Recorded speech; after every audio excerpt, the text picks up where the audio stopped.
A través de la historia de Job, Dios quiso mostrarle al mundo que es posible amar a Dios por encima de todas las cosas.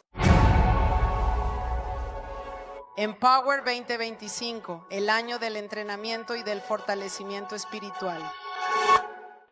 Me gusta mucho el tema de hoy. El tema de hoy es la escuela de Job. Digan conmigo, la escuela de Job. ¿Quién ha leído alguna vez este libro en la Biblia? ¿De qué trata realmente el libro de Job? Si piensas, estoy teniendo problemas en mi vida, el libro de Job es terapéutico. Porque lo lees y dices, era feliz y no lo sabía. Cualquier cosa que te esté sucediendo, lees el libro de Job y dices, estoy de maravilla, me siento maravilloso. Hace años tuvimos aquí a un pastor de Indonesia que nos contó, incluso todavía tenemos una foto, pasábamos las fotos muy rápido porque él nos hablaba de la persecución en Indonesia. Ese día era una mañana, un sábado, en el que íbamos a hablar con los pastores y había un pastor que había pedido una cita conmigo porque decía que estaba lleno de problemas y que la gente de la iglesia hacía esto y aquello, en fin. Él estaba tan angustiado por sus problemas que había pedido una cita conmigo para ver si podía ayudarle. Y él viene y antes había este entrenamiento para líderes donde habla este pastor y empieza a mostrar a niños de 12 a 13 años degollados que pusieron su cuerpo delante de la casa de su padre solo porque no renegaron de Jesús. Nos cuenta la historia de esta mujer secuestrada por un grupo de terroristas y luego cuando el marido la encontró, ella estaba embarazada del jefe de los terroristas y el marido que aún así ella dice, yo no quiero volver contigo, ya no tengo honor, he sido violada por todos. Y el marido no solo la acepta, sino que adopta a su hijo y dice, nosotros transformaremos este momento en bendición. En fin. Contaba historias de gente que había muerto por el evangelio y perdonaba. Y yo me acuerdo que todos nosotros, no sé cómo explicarlo, pero de alguna manera estábamos debajo de la silla. O sea, estábamos así. En un cierto momento veías a la gente que se ponía así, ¿sabes? Y se hizo un silencio, porque cuando escuchas historias así te preguntas, ¿pero yo cuán cristiano soy? Porque te comparas, ¿no? Dices, yo por nada, por una tontería ya no vuelvo. Alguien me miró mal, y ya no quiero saber nada más. Alguien me cortó, y ya no quiero más. Y yo recuerdo que cuando terminó ese momento, en fin, todos estábamos así como, también porque pasaban algunas imágenes, había también un testimonio muy bonito de un tipo al que le habían cortado la garganta, literalmente él había quedado unido solo por un hilito y después estaba prácticamente muerto y luego habían orado por ese hombre y ese hombre de una manera sobrenatural su cuello se volvió a unir completamente. Ellos contaban, saben que hay una gran persecución en Indonesia, pero hoy hay iglesias de 30,000, 40,000 personas, porque donde hay persecución hay creyentes verdaderos, porque si vas a la iglesia te arriesgas a morir, así que o eres creyente de verdad o no vas, así que es mejor, ¿no? Por eso de vez en cuando digo, una pequeña persecución nos haría bien.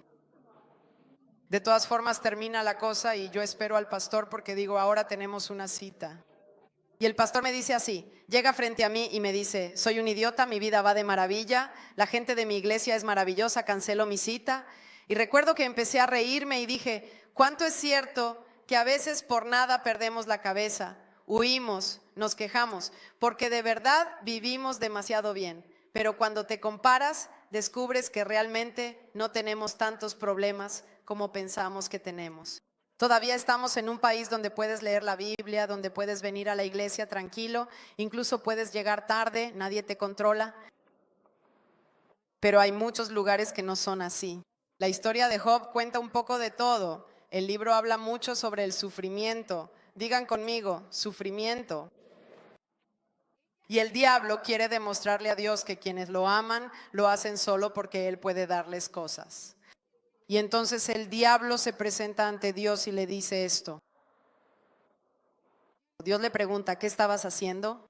Y él responde, estaba dando una vuelta por la tierra. Recordemos que el libro de Job es más antiguo que el libro del Génesis, estamos hablando de hace 3,500 años.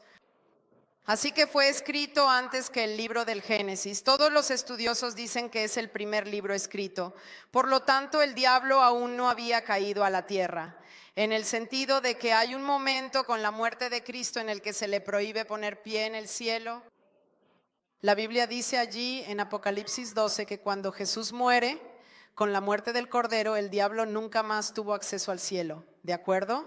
Y entonces Dios le dice, ¿qué has hecho? Y él responde, estaba dando una vuelta por la tierra. Y Dios le dice, ¿has visto a mi siervo Job?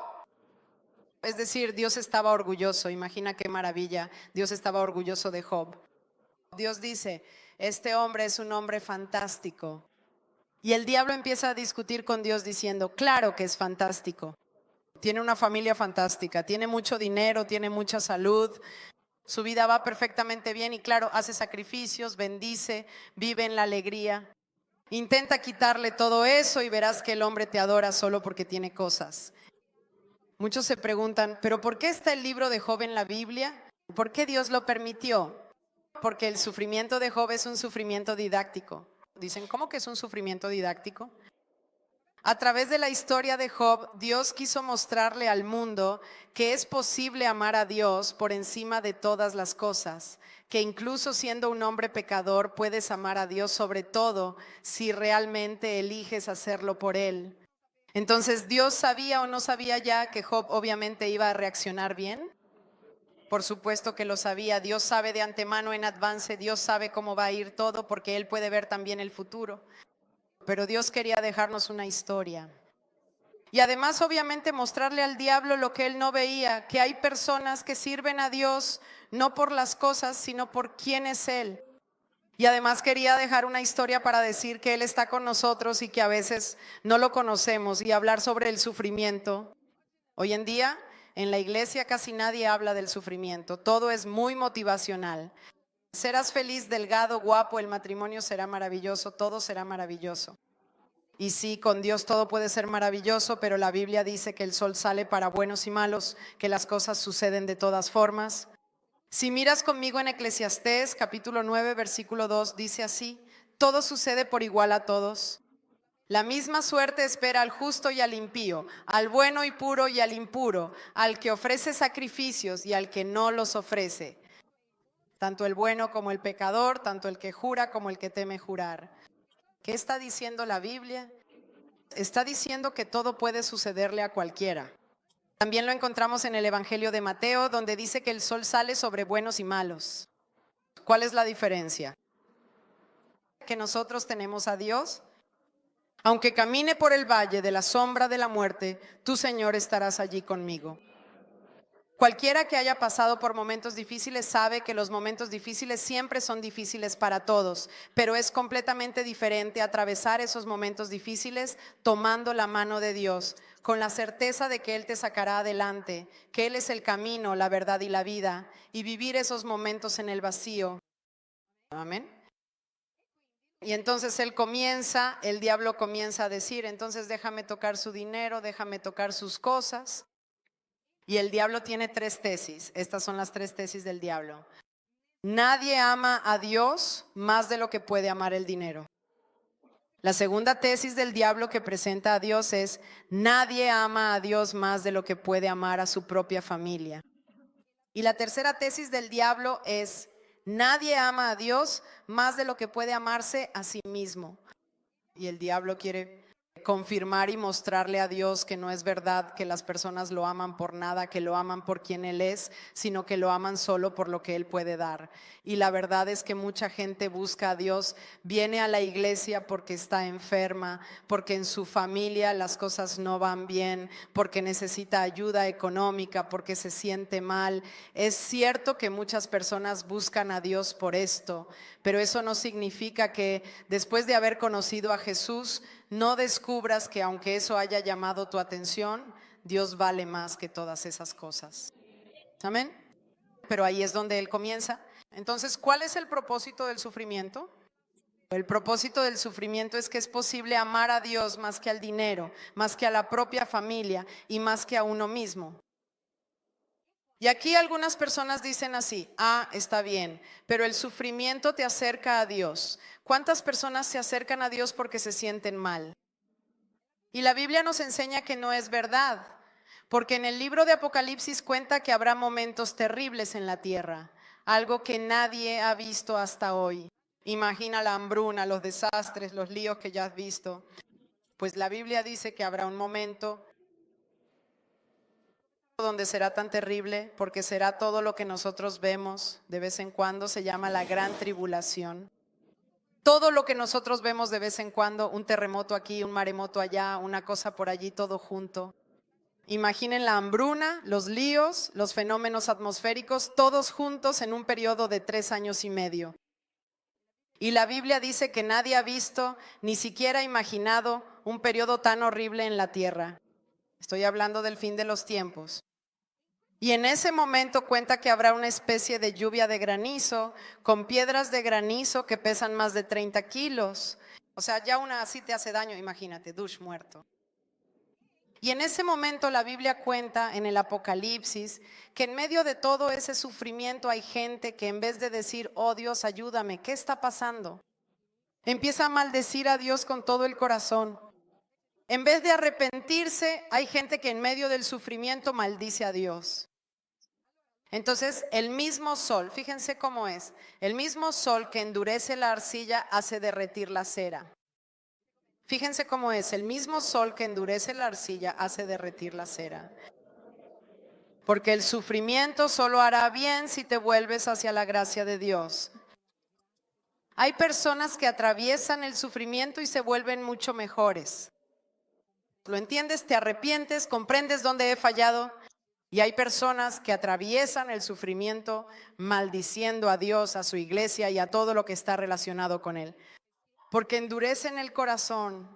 Así que el sufrimiento solo puede hacer bien si tus ojos están puestos en la gracia de Dios, que puede transformar incluso el luto en danza. Amén.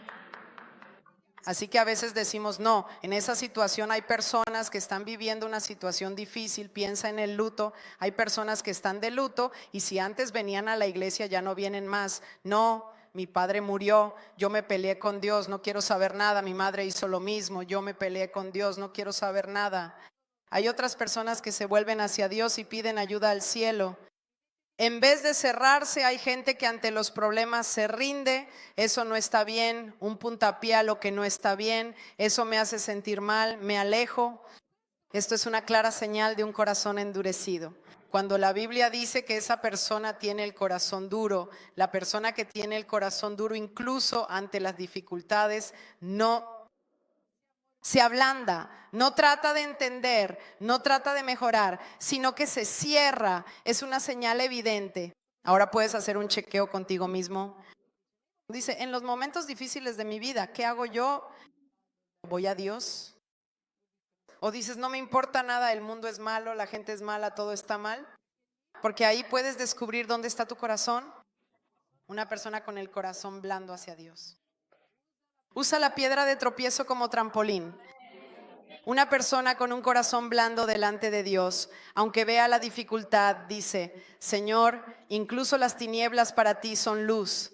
Tú estarás conmigo y yo usaré este momento difícil como una escuela, y no como una escuela de rebeldía, sino como una escuela de gracia. Depende de la dureza de nuestros corazones.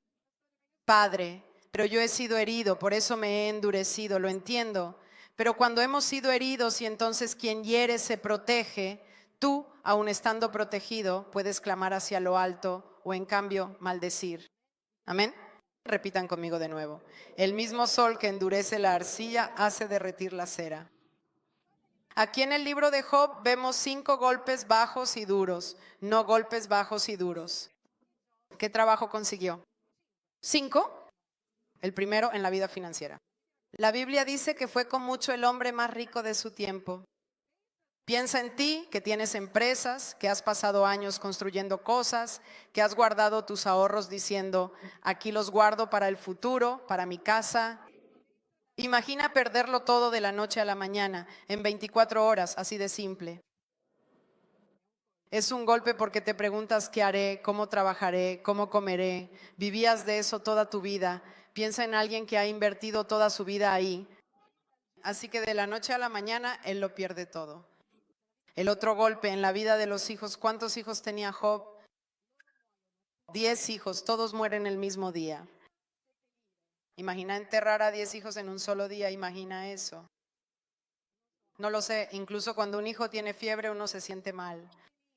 Piensa en enterrar a 10 hijos en el mismo día. Y luego el otro golpe duro. Entonces primero pierdo a mis hijos, pierdo mi economía, pierdo mi salud. Empieza a tener llagas por todo el cuerpo. Se sienta fuera de la ciudad porque empieza a oler mal. Imagina qué cosa tan horrible. Pero uno dice, sus llagas eran horribles. Él no solo tenía llagas por fuera, tenía las llagas de haber perdido a 10 hijos, porque sabes, la economía, puedes decir, la puedo recuperar. 10 hijos, tenía la llaga de la muerte, del luto y la llaga externa.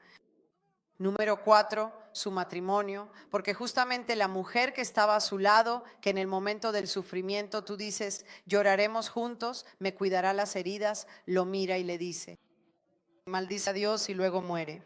En vez de estar con él en la fe, ella cierra el corazón y empieza pues a alejarse de Dios. Así que ni siquiera era una compañera espiritual. Se alejó de él precisamente en el peor momento de su vida. Pienso en otra desilusión porque a veces pensamos en cosas externas. Ya no tengo a mis hijos, no tengo dinero, estoy mal. Y la persona que está más cerca de mí está en mi contra en vez de estar a mi favor. Y la última cosa, el último golpe profundo que pierde Job son los amigos. Si hay algo importante en el momento de la dificultad, son los amigos. Uno dice, bueno, mi esposa no quiere saber nada, pero voy con mi amigo. Piensa en ir con tus amigos con los que has caminado durante años. Les has enseñado, cuando necesitaban dinero, estabas ahí porque eras más rico, consejos. En ese momento, en vez de decirle, Job, estamos contigo, siempre has sido un hombre justo. Los amigos, que eran 3 y se llamaban Elifaz, Bildad y Zofar, empiezan a culparlo. Si todo esto te ha pasado es porque seguro has pecado. No puede ser que un hombre bueno viva toda esta desgracia, ¿no? Porque a veces pensamos que el sufrimiento es un castigo de Dios. ¿Quién sabe qué habrás hecho? A veces el sufrimiento puede ser porque has sembrado mal y recoges mal, es obvio. Yo hacía, golpeaba a las personas a mi alrededor, eran estúpidas y de repente esa gente ya no quiso vivir más conmigo y sembraste mal y recogiste mal. Pero no siempre el sufrimiento es un castigo. En este caso el sufrimiento no era un castigo. La Biblia dice que Dios mismo afirmó que no existía un hombre más íntegro que Job. Algunos dicen, no, pero Job sufrió el mal porque la Biblia dice que él tenía miedo a la muerte. Entonces uno dice, tuvo miedo y por eso el diablo entró en su miedo. No, la Biblia dice que él era íntegro en todo, porque tener miedo no significa falta de integridad. Amén. Y entonces estos 3 amigos empiezan a decir, mira, Dios no puede castigar a un justo sin motivo, dice Bildad. Y Elifaz dice que los justos no sufren. Así que si sufres es porque no eres justo, has mentido.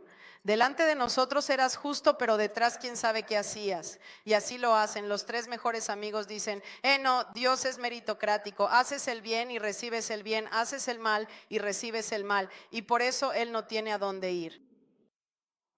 Voy a unos amigos, me condenan, es tu culpa, quién sabe qué has hecho todo mal. Vas donde tu esposa y te dice, no quiero saber nada. Está ahí, no tiene hijos con quienes consolarse y ni siquiera tiene un poco de dinero para decir, no sé, huyo, me voy de vacaciones, me hago un crucero. Nada. Está ahí, él empieza a sufrir. Sus amigos en las conversaciones, estoy haciendo un resumen del libro, lo llaman ladrón. Tu amigo íntimo del ladrón, del pecador y del loco. O sea, piensa, en el peor momento de mi vida mis amigos me dicen que soy un ladrón, un pecador y un loco. Piensa en el alma de Job, piensa cómo era el alma de ese hombre que se preguntaba, Señor, ¿por qué estoy viviendo esto? Porque él dice, yo sé que he vivido una vida íntegra, yo sé que he sido un buen esposo, yo sé que he sido un buen padre, yo sé que he dado lo mejor de mí para mis amigos, yo sé que daba mis ofrendas para bendecir a la gente y no vivía con el dinero solo para mí. ¿Por qué? Y la Biblia dice que él le hace 16 preguntas a Dios. ¿Cuántas? 16. ¿Por qué me encuentro aquí? ¿Por qué estoy enfermo? ¿Por qué mis hijos? Y hace estas preguntas. Y luego hace 34 lamentos. Digan conmigo 34 lamentos. O sea, nada, nosotros hacemos 34 lamentos en un solo día y ni siquiera hemos vivido una sola cosa de las que vivió Job. Te despiertas y dices, ay Dios, qué calor, no hay nada, llegas aquí, el estacionamiento, este lugar para estacionar es terrible. Yo creo que desde tu casa hasta aquí ya agotaste los 34. Él en medio de todo ese sufrimiento hace 34 lamentos diciendo, Dios, no puedo más. Qué difícil es. Piensa, no pasó en un solo día, o sea, durante un largo periodo, él se queja 34 veces. Y uno se pregunta, ¿y qué hace Dios? Dios responde a Job. ¿Quién sabe cómo respondió Dios a Job? Dios respondió a Job con 70 preguntas. En vez de decir, sabes Job, tú estás sufriendo, Dios le hace 70 preguntas. Las encontrarás desde el capítulo 38 al 42 y empieza diciendo así, Job, ¿dónde estabas tú cuando yo creé el mundo? ¿Dónde estabas tú cuando los ángeles aplaudían mientras yo creaba el mundo? Es una de las escenas más hermosas de la Biblia, en el capítulo 38, porque dice que Dios está creando el mundo. Imagina, Dios hace el mar y hay ángeles que hacen así. ¡Wow! Y la Biblia dice que aplaudían, hermoso. Yo me imagino cuando la Biblia dice que el primer animal es el hipopótamo, ¿lo sabían? El primer animal creado es el hipopótamo. Uno dice, ¿de verdad el hipopótamo? Es el hipopótamo, está escrito así. No lo creemos, así que yo me imagino cuando hace el hipopótamo que ellos dicen, pero qué cosa tan graciosa. Y luego uno mira y dice, pero camina despacio, ¿no? ¿Quién sabe que cuando vas a un safari mucha gente piensa que el hipopótamo es lento, pero él corre a 32 kilómetros por hora? Y mucha gente muere porque sale del safari diciendo, vamos, una foto al hipopótamo y sobre todo corren de noche. Y la Biblia dice que Dios empieza a crear las cosas. Yo me imagino un árbol y me imagino que digo, ¿por qué no has hecho solo un árbol para el oxígeno y has hecho tantos? ¿Por qué has querido hacer tantos? ¿Por qué has hecho el color verde? No lo sé, el verde relaja, Dios tendrá sus motivos, pero imagina las cosas que Dios empieza a crear, ¿no? En los días de la creación y dice la luz bellísimo, ahora vemos todo. Yo me imagino las nubes, a veces amo la montaña, así que me imagino las montañas con nieve. Si estuviera allí, habría dicho, qué hermoso, y cabalgarla. Y Dios me dirá, un día verás que inventarán cosas para ir allí, será maravilloso. Y la Biblia dice que Él empieza a hacer 70 preguntas. ¿Dónde estabas cuando creé al hombre, cuando creé los árboles, el mundo, mientras mis ángeles aplaudían? Como diciendo, Job, ¿tú qué sabes? ¿Tú qué sabes? ¿Estabas allí dentro? ¿Cómo puedes entenderlo? Y le hace 70 preguntas sobre su grandeza. Y Dios empieza a preguntarle a Job, ¿tú sabes? Y Job empieza a comprender que la grandeza de Dios es aún mayor que lo que él sufre. Pero la parte que más amo es cuando Job tuvo un cambio. ¿Cuándo terminaron sus sufrimientos? ¿Quién lo sabe? Job 42:10 dice así, digan conmigo, cuando Job oró fervientemente por sus amigos, el Señor lo restauró completamente a su condición anterior y le devolvió el doble de absolutamente todo lo que le había pertenecido. ¿Cuándo ocurrió este significativo cambio? Ocurrió cuando él empezó a orar sinceramente por aquellos que, de ser sus verdaderos amigos, se habían convertido lamentablemente en sus enemigos. Saben, nosotros somos cristianos, yo soy de Jesús, pero vivimos con un deseo de venganza que es realmente horrible. El cristianismo es el único movimiento, religión, llámalo como quieras, en el mundo que dice, perdona a tu enemigo. Cualquier otra religión, si alguien te ha hecho daño, mátalo. En el Antiguo Testamento era así con los judíos, ojo por ojo, diente por diente. Jesús dijo que no, que pongas la otra mejilla cuando te hagan daño. A veces pensamos que si alguien te da una bofetada, tú simplemente haces así. Pero para los judíos, poner la otra mejilla era una forma de humillación. Usaban el dorso de la mano, no la palma, y cuando hacían eso a alguien, incluso hoy sería un poco humillante, ¿no? Cuando hacen así, quería decir, tú no vales nada. Y Jesús no estaba diciendo que te dejes golpear, sino que no tengas deseos de venganza. A veces vemos a personas que están ahí llenas de deseos de venganza. Yo te lo haré pagar, yo te haré esto, yo iré allí, yo te escupiré encima. Si tú me has escupido una vez, yo te escupo dos. Y luego venimos a la iglesia y levantamos nuestras lindas manos. Jesús, te quiero adorar. El cristianismo está hecho de un Jesús que va a la cruz desnudo, humillado, destrozado, mirando a la gente que le había hecho daño, donde sus amigos no estaban allí, quién sabe dónde estaban, solo estaba Juan, los demás habían huido por miedo, incluso Pedro, que había dicho, yo muero contigo, cuenta conmigo, pase lo que pase, Jesús, aquí estoy. Ese día Jesús inventó el programa, ¿quién lo ha visto? Porque no estaba en la cruz, pero el que me había prometido, Señor, si tengo que morir, estoy contigo. Jesús dijo, calma. Antes de que cante el gallo, era un reloj, se llamaba gallicio. Antes de que cante, antes de que esté en el reloj esta mañana, ya me has traicionado 3 veces. Habían huido. ¿Dónde estaban los amigos en la cruz? No estaban. Había unas mujeres y un muchacho, el más joven de todos. Había un jovencito, creo que no tenía 17 años, y algunas señoras. La madre, la tía, la amiga, la ex prostituta. Ningún hombre para defenderlo. De sus super 12 fantásticos quedó uno solo, sin ropa, humillado, con los mismos que dijeron Dios, te amamos, que son los que empujaron a la sociedad de la época a matarlo, aunque sabemos que fueron nuestros pecados, pero la mano utilizada para esto fue la mano de los religiosos de la iglesia. Y Jesús mira a toda esta gente y dice así, Padre, perdónalos. En ese momento Jesús podía decir, Padre, es nuestro momento. Y ninguno de nosotros habría dicho nada, porque cuando vemos las películas de Jesús, queremos que Él diga fuego. Queremos que diga, sí, mata a toda esta gente. Y Jesús dice, no. Padre, perdónalos. Ellos no saben lo que están haciendo. Es decir, el cristianismo es absolutamente la única religión en el mundo, si queremos llamarla así, porque para mí es un estilo de vida donde el fundador, que es Cristo, predica. Perdona a tus enemigos, perdona a tus enemigos. Si te han hecho daño, hazles el bien, me hacen daño, yo sigo haciendo el bien. Me responden mal, yo les respondo bien. Me acusan, yo no los acuso. Esta es la fuerza del cristianismo, esta es la fuerza. A nosotros, en cierto modo, hasta se burlan de nosotros porque somos buenos, pero somos los que vencemos con la fuerza del perdón. Esta es la mayor fuerza que puede tener un cristiano en su vida. La fuerza de decir, no importa, yo sigo adelante. Porque sabemos que nuestra guerra no es contra hombres de carne y hueso. A veces el diablo utiliza a personas que se dejan usar para venir en nuestra contra. ¿Quién alguna vez ha recibido una ofensa de alguien, de un amigo, que cuando lo confrontas diciéndole, sabes esa cosa, y tu amigo dice, oh, perdón, ¿sabes que no me di cuenta?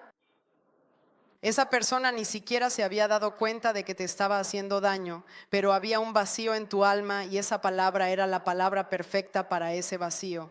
A veces esa persona ni siquiera sabe que te ha hecho daño, pero ese daño te fue hecho. Cuando la persona es honesta, es madura, porque los inmaduros van a contarle a otros, los inmaduros hablan de ti a tus espaldas, los maduros enfrentan el problema de frente, ¿no? Hay un problema aquí, voy allí y lo enfrento.